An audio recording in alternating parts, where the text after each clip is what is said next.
First Person Advisors is now a subsidiary of NFP, the fifth largest insurance broker in the world, combining local expertise with access to global capabilities and solutions. Learn more at firstpersonadvisors.com. Ladies and gentlemen of the House and Senate, distinguished guests, I have the high honor of introducing the Governor, Mike Pence. 6 months after delivering his State of the State address, then Indiana Governor Mike Pence, his family and staff heard this. I would like to introduce a man who I truly believe will be outstanding in every way and will be the next Vice President of the United States, Governor Mike Pence. A life changer not only for Mike Pence, but also for people close to him, like GOP supporter and Fort Wayne native Marc Lotter. From the Indiana Statehouse to the White House, a journey few get to take, but one that Marc Lotter did, and he shares the experience, lessons learned, and life after operating on the biggest stage in American government. He's my guest this week on the Business and Beyond podcast.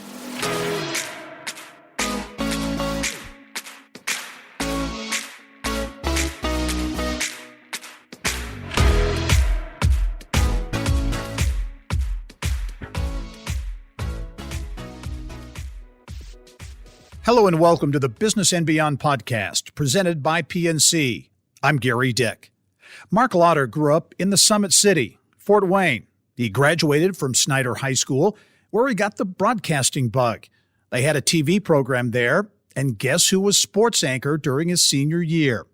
Well, he moved on down I-69 to Ball State University, where he earned a degree in political science and telecommunications, two areas that would serve him very well.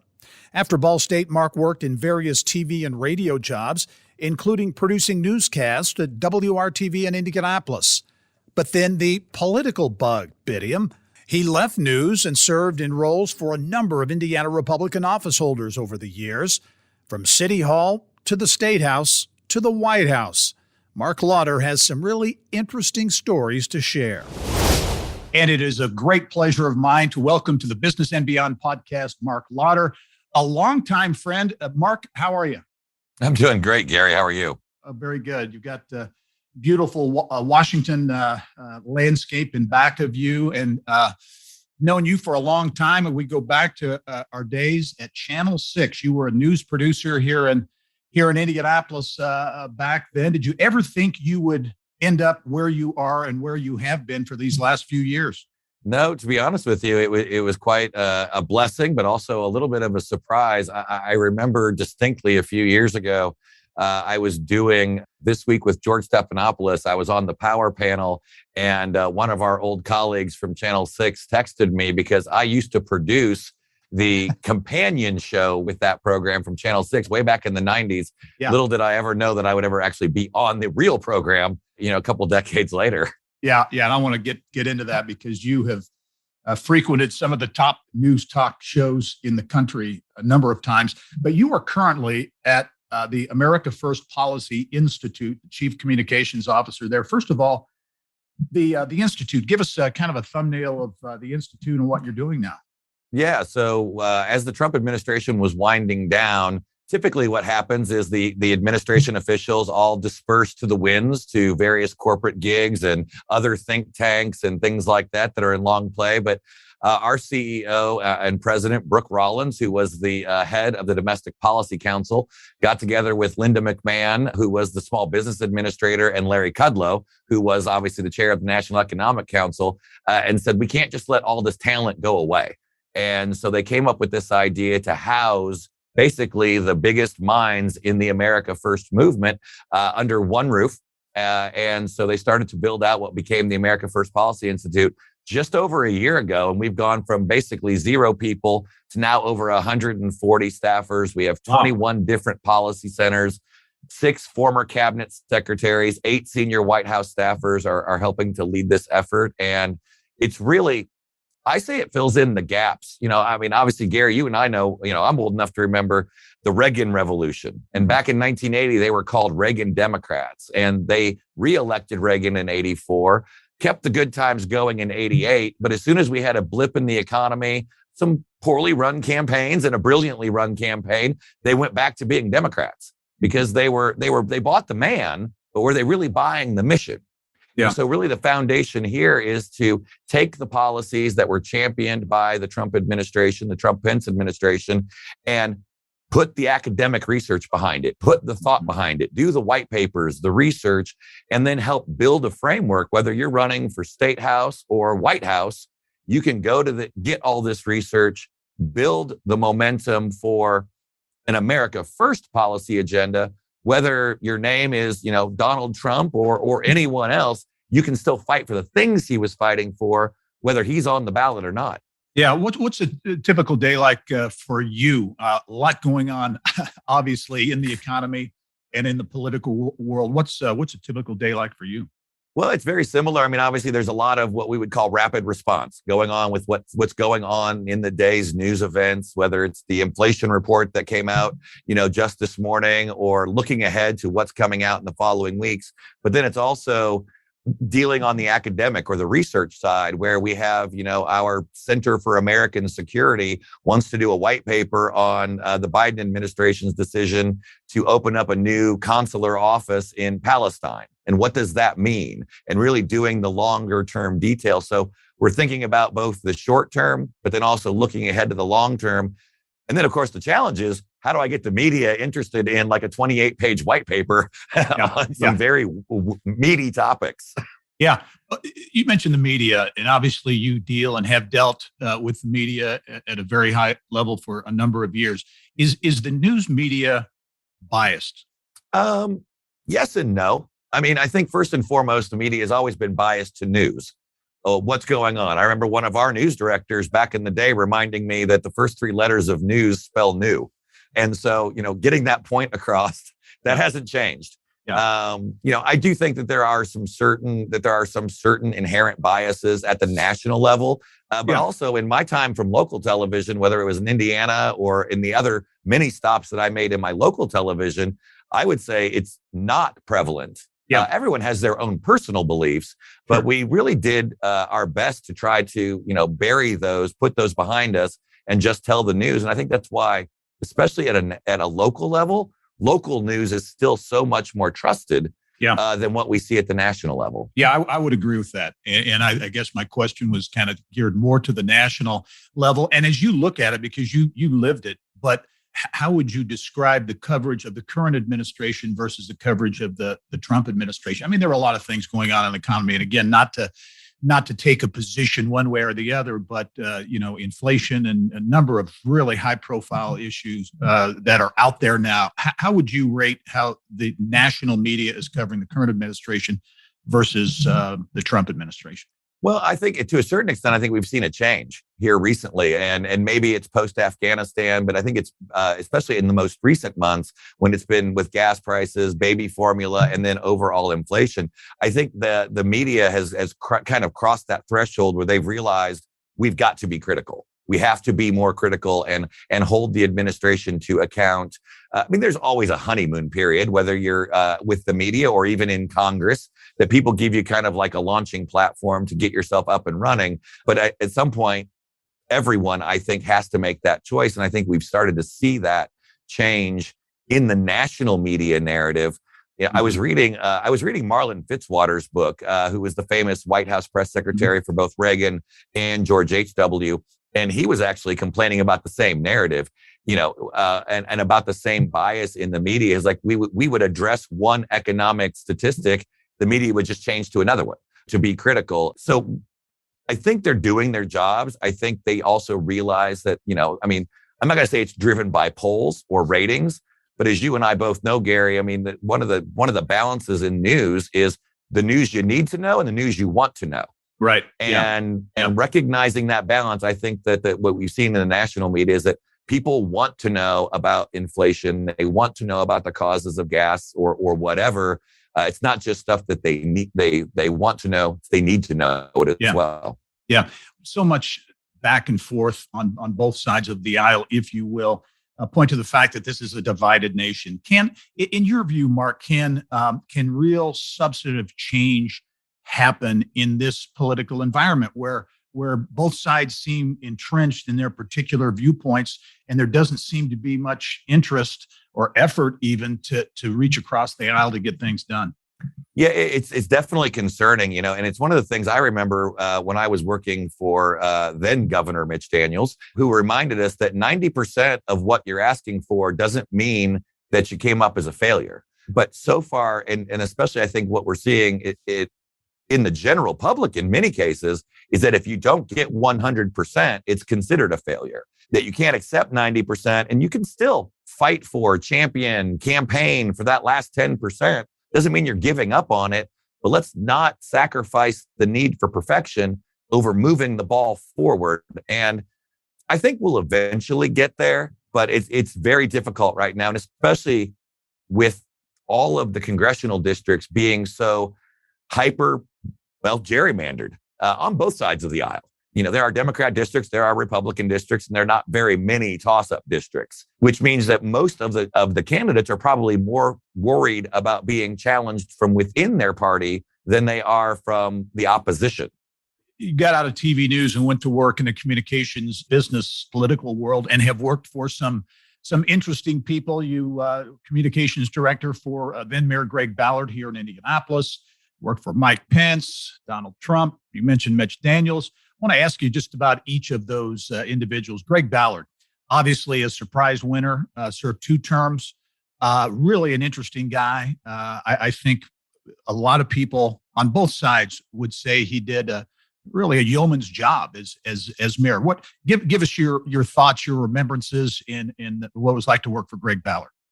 Yeah, Mayor Ballard was, he was such a remarkable individual. He's a logistics officer, in the Marine Corps. And really, I think he approached the job like a logistics officer, like, okay, here's the problem. Here's the solution. How do we get there and just get it done?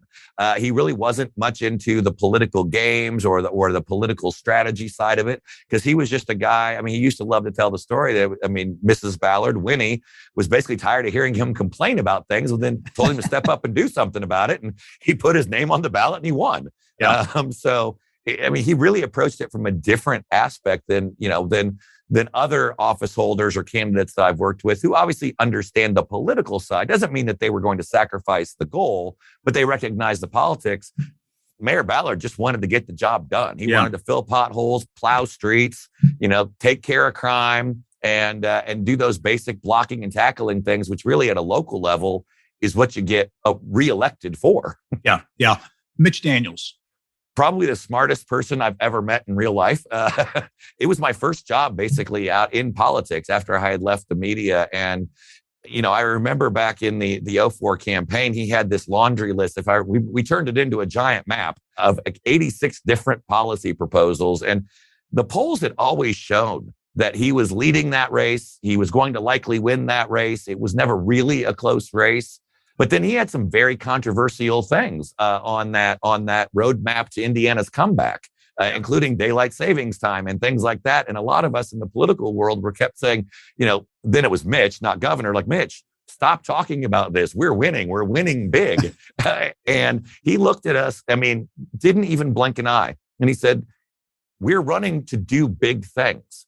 And when we talk about it, and if we are elected, we will have the mandate to do big things. So we're going to talk about it. We're going to campaign on it. I'll convince people, and then we'll get it done. And my goodness, he did. He really did. Yeah. Mike Pence. The funny thing, I used to joke with him as vice president, because I hired him when I was at Channel 6. I was running our 96 election coverage, and we hired conservative talk show host Mike Pence as our conservative commentator. And so every so often I'd remind him that he used to work for me at one point. And he would always reply, "Not true anymore, is it, Mark?" And I'm like, "No, Mr. Vice President, it's not." It's just a warm human being. His family, obviously very close to them. And, someone with such, I would say, purpose. He was in this for the reason to help change America or to help change our country. He always talked about how really the only job he ever wanted was to represent his hometown of Columbus. And he was obviously able to do that, obviously able to serve as governor. I remember I was on his reelection campaign for governor when Donald Trump called. And, what a drastic change, obviously, that put into all of our lives. And it was such an honor and privilege to go with them on that campaign and in the White House. But really, the only thing he ever wanted to do was just like uphold the Constitution, uphold the law, and see if we could make a difference. What do you remember about when that call came in and it then appeared likely that he was under consideration and then ultimately was the candidate for VP? What do you remember about that? Any stories you can tell? Oh yeah, some great stories. One of my favorite, and our friends love to tell it. So obviously, as a former journalist, I still kind of try to uphold those standards that I was trained with at Ball State. And I've always told our colleagues, like, do not tell me something that I'm going to have to lie about. So the night that the call came in, we knew that the call was likely to come in that night. And I got a call a short time later from our campaign chairman who basically said, I need you to be in New York tomorrow between 2 and 4. That's all I was told. Be in New York tomorrow between 2 and 4. Don't ask me any questions because then I don't have to say why I'm going. So I booked a flight out of Indianapolis to LaGuardia. And if you remember correctly, the president's plane broke down the night before. He was stranded in Indianapolis. All of the nominees ended up coming to Indianapolis to meet with the family. And so I go the next morning and get on a plane to LaGuardia. And who's standing there but my old friend and colleague, Rafael Sanchez, and also Major Garrett from CBS News, who's in covering the Trump campaign. So I'm standing there and Major comes up to me and he's like, Marc Lotter, but Mike Pence's, comms director on a direct flight to New York. Hang on a second. Immediately tweets it out that I'm on the plane. And that's how the news broke because even though I said, I'm just going to New York for meetings, obviously the cat was kind of out of the bag. Yeah. And then they proceeded to interview me on the plane as soon as the seatbelt sign turned off. And I was kind of a captive of that moment. Wow. Okay. Donald Trump.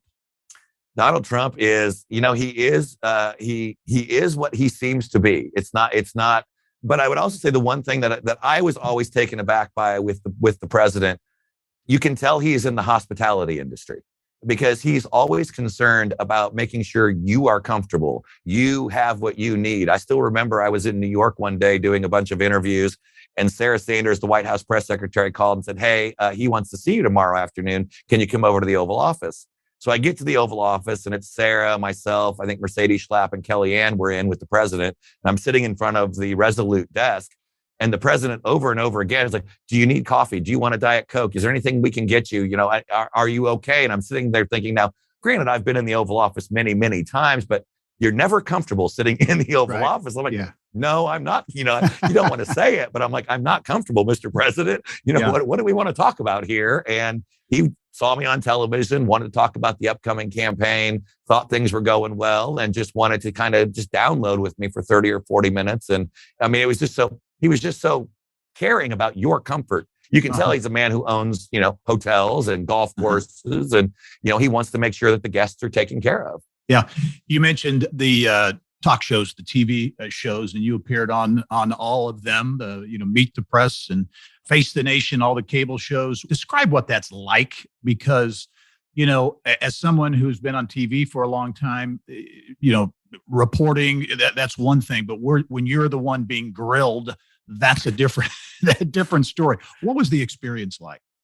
It's surreal, but I think the one thing, it's no different than if I was doing, and obviously I wasn't on TV very much when I was in local news because I was behind the scenes, but it's really no different. It's just a much bigger audience. I still remember the first interview I did in the White House with the White House behind me.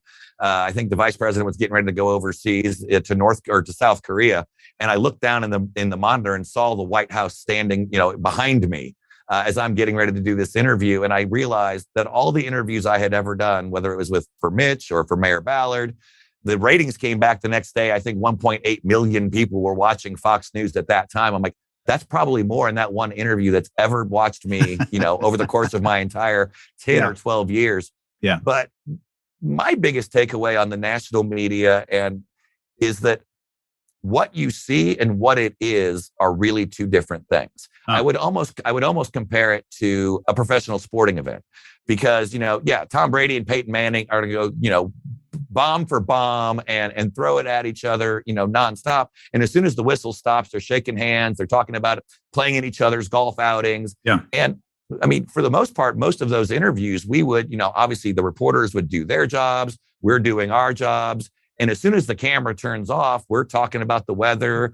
We're talking about sports. We're talking about the same thing that everyone else talks about. And I think it's really a problem because I've had many people come up to me and they tell me, how do you sit across the table from, usually it's a liberal commentator. I'm not going to name names, but they're such a horrible person. They're a horrible human being. And I'm like, no, they're not. They're actually wonderful people. We happen to disagree. And what you don't see is that I'm a professional at doing this. He is a professional at doing this. And when the camera turns off, we're everyday people, just like everyone else. And I wish most of the American people could see what happens in the green room or what happens in the commercial breaks, because just because we disagree with someone doesn't mean that they're evil, doesn't mean that they're a bad human being. We happen to have a disagreement. We need to get back to the time when we can be agreeably disagreeable. Yeah, right. Is that possible? Back to my divided nation question earlier. Do you think that's possible? A lot of people talk about it, but it just seems that things are so entrenched now that it's not a possibility, at least in the near term. I don't know if it's possible in the near term. I would hope it would be. I hope it does not take some sort of a national or global catastrophe to bring us together like we were, say, post 9/11. That it always has been a unifying factor, those types of events, but obviously no one would ever wish for that. But ultimately, I think it's a pendulum. It used to be back in the day, you only had the morning newspaper, the afternoon newspaper. Then obviously came the advent of radio and television, then cable television, now 24-hour, and even social media. And I think people are getting more and more attuned to receiving the information, seeing the information, that I think that they're going to realize that, yes, I've got my partisan differences or my policy differences, but my neighbor is still my neighbor. We still all root for the Colts or the Pacers or, watching the 500. And it doesn't matter who you voted for or what you support. We're still all Hoosiers. And we have much more with Marc Lotter after the break. Growing up in Fort Wayne, going to Ball State University, and a lot more when the Business and Beyond podcast continues.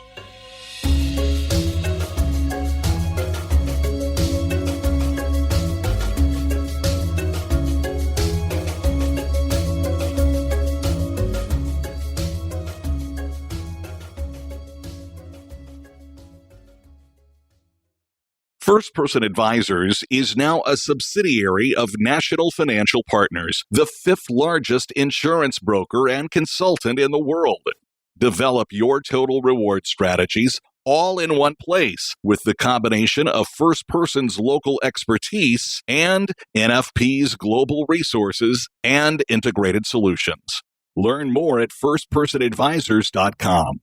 Welcome back to the Business and Beyond podcast presented by PNC. My guest this week, Marc Lotter, currently the America First Policy Institute Chief Communications Officer, a veteran from Indiana and elsewhere, Ball State grad, has done a lot of things in the public eye. Growing up in Fort Wayne, I read this in some of the research, Marc, you stuffed envelopes for a Democratic mayor for a Democrat candidate for mayor in Fort Wayne, right? Was that Win Moses? It was Win Moses. And the story he used to like to tell, my father and Win went to high school together. And so I think that would have been 1979. So I'd have been 10 years old and went with my dad and helped stuff envelopes for his first campaign. They had a falling out. My father became a Reagan Republican, but Win Moses never missed an opportunity to remind me that my entry into politics was on the Democrat side on his campaign. That is funny. And I don't know if you remember this, but my first job out of college was in Fort Wayne. So I covered Win Moses. I worked at Channel 33 and Channel 21 from 81 to 83 before I came to Indianapolis. So I covered Win Moses quite a bit. Still had probably one of the best campaign slogans of all time. When win wins, we all win. Yes, I remember. That's very good. Hey, so you grew up in Fort Wayne, right? I did, yes. What was life like? What was growing up in Fort Wayne like? I mean, it was absolutely outstanding. Middle class upbringing. My father was a Fort Wayne City police officer for most of my time growing up. In fact, he's the reason I went into television news and why I wanted to, because my father was leading the Crime Stoppers initiative across Northwest Ohio and Northeast Indiana, and was often on television. And so I still remember going with him probably right or before or after Little League practice to Channel 21, the ABC affiliate in Fort Wayne, where my father was going to do an on-set interview, and all the lights, the cameras, the typewriters, and you were probably anchoring, who knew? And right then and there, I was sitting in the news director's office waiting for this live interview. And I'm like, this is what I want to do with my life. Yeah. I want to go into television news. And then I actually interned at Channel 33. I was an on-air intern after high school, before then going to Ball State and majoring in telecommunications and political science. So Ball State was a natural choice for you. Obviously, a great telecom program. You consider any other places for college? Well, obviously, I'm a lifelong Hoosier fan, and it hurt a lot to say, Ball State has the better telecommunications or broadcast journalism. Yeah. At the time, IU was more of a print journalism background, and so I felt I had to make the right decision for my career. And what I wanted to do. And it was a great time there. It's changed dramatically since then. I haven't been back very often, but I used to go back and actually speak to some of the government and political science classes from time to time. What is your take on the education of journalists, if you will? Has that it certainly has changed from a structural standpoint. How would you rate or gauge the level of training, if you will, for journalists these days? It is night and day different than from what we went through or what we do. I mean, obviously, now especially in some of the smaller markets where you're starting out, you're what's called a multimedia journalist, where you're your own camera person and the reporter and doing all of those things that we would have never considered, even back in a smaller market such as Fort Wayne. It was not something like that would ever happen. So you have to have so many more disciplines. And the one thing, there's a lot of theory. There's a lot of basics in terms of how you, report, how you write, those kinds of things. But I think the one thing I would probably always stress is the need to have a broad education. You need to have a basics of economics. You have to have the basics of government, whether it's state and local government or the federal level. There's so many things you have to cover in your job if you want to be successful at it. Obviously, I was able to do that. I knew that going in from my own background and experiences, but I think a lot of folks who just thought, if I get this degree with the prerequisites that you have, that's going to be enough, when you need probably a little bit more, in some of those main areas. Social media, like it or not, is part of that equation these days. What's your take on where we're headed from a social media standpoint? Obviously, a lot of attention being paid to the future of Twitter and Elon Musk and those types of things, and the so-called truth councils. Where does the whole social media thing shake out in your view? That it's great, and it's also concerning. I go back to that journalism training, and as you and I know so well, Gary, how many story ideas do we get coming into the newsroom every day? News releases or viewer callers or tips or whatever. And it's your job as that trained journalist to kind of weed out what's the real news, what's the story here, who has standing to make these accusations or comments, and decide, what are you going to include? With social media, there is none of that. And so it's obviously the people who are deciding that this is what my truth is, this is what that truth is. I'm going to offer my opinion, whether it's informed or not, which everyone has a right to their own opinion. I wrote an op-ed about this recently, even if it's wrong. Mm-hmm. But I think we have to have filters, and I think society is going to develop its own internal, I don't mean government or big tech kind of filters, but I think as the technology improves, I think the general public will develop better internal sensors of, wait a minute, this doesn't add up with what I know, but wait a minute, this is something else that I'm reading somewhere else. Mm-hmm. Maybe the truth is somewhere in the middle. Yeah. Okay, let's look ahead.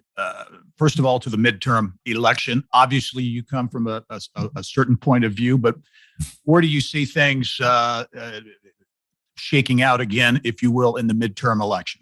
Well, I think most people agree, and even most journalists agree, that it's likely to be a Republican, wave in the midterms, and that's also historically true. That the president and party in power typically loses seats in both houses of Congress. The question is going to be how does that? Where's the next step?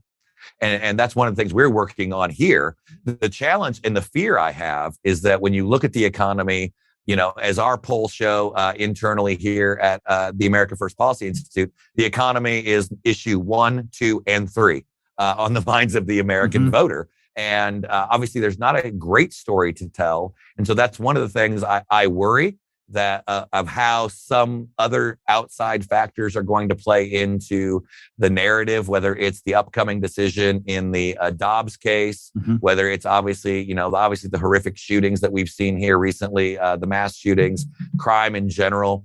What is the other side going to do to motivate their base, to get out their base, and to try to make the case that they deserve to continue to be in power? Those are going to be divisive kind of arguments. And we all know that, but it does worry me when you already have a very divided America, a very divided electorate, if we're going to try to divide them even more in that ditch to keep power. Will Donald Trump run in 2024? I don't know. The only What's your gut? What do you think? He obviously talks like he wants to. He keeps teasing out the fact that, and I think right now everyone's focus should be on 22. The one thing I often say is that I can't tell you who's going to be on the ballot, whether it'll be, Donald Trump, Mike Pence, Mike Pompeo, Nikki Haley, or any of the other many names that are mentioned. The one thing I can guarantee you is that whoever gets the nomination in 24 will be running on Trump policies and the America First agenda. Now, how they couch that, how they, work that into a broader narrative, I think is obviously what each candidate will bring and how they'll sell that to the electorate. But we know the policies worked. Now we just have to obviously figure out who's going to be that standard bearer and then get them across the finish line. What's next for Marc Lotter? Would you consider getting into politics? No, probably not. Not putting my name on the ballot. I've had some people ask that before, and it's obviously an honor to be considered for it. I enjoyed my time behind the scenes in television and relatively behind the scenes in, even though there's a very public component to my job, most of what I do is the behind the scenes advising of candidates. And I like that.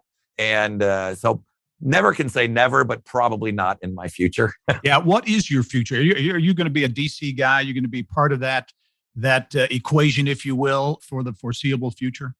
Well, when I moved back up here a few months ago from Florida, my wife told me, because we had to give up our house, our golf club, the weather in Florida. She's like, you get one more of these and then we're done. Yeah. So I'm on a time clock right now for probably 3 or 4 more years. Obviously, ideally, hopefully get, candidates supporting our work back into the White House and in Congress, probably go help them out as they get up and running. And then, I don't know what the future will hold after that. It could be back into, into corporate world. Obviously, there could be some media and other, options out there. We'll have to see. Very good. Well, whatever it is, we'll have you back to talk about it. Marc Lotter, the Chief Communications Officer for America First Policy Institute. And if I can add one thing, the first producer of the first episode of Inside Indiana Business with Gary Dick. You are absolutely correct. I forgot about that. Wow. Randy Tobias and Sid Terrell. Took us about 90 minutes to tape that show, right? You did. I remember that like it was yesterday. And that, believe it or not, that was 1998. So 24 years ago. Hard to believe. Yep. We both come a long way, I guess you could say. A little bit. Yeah. But Marc, hey, real pleasure catching up with you, and best of luck to you going forward. Thanks, Gary. You too. All right. And thank you for joining us on this edition of the Business and Beyond podcast presented by PNC. It is a weekly conversation with achievers in business, sports, entertainment, and beyond. And you can download all of our episodes and get Indiana business news 24/7 at InsideIndianaBusiness.com. I'm Gary Dick. We'll see you next time.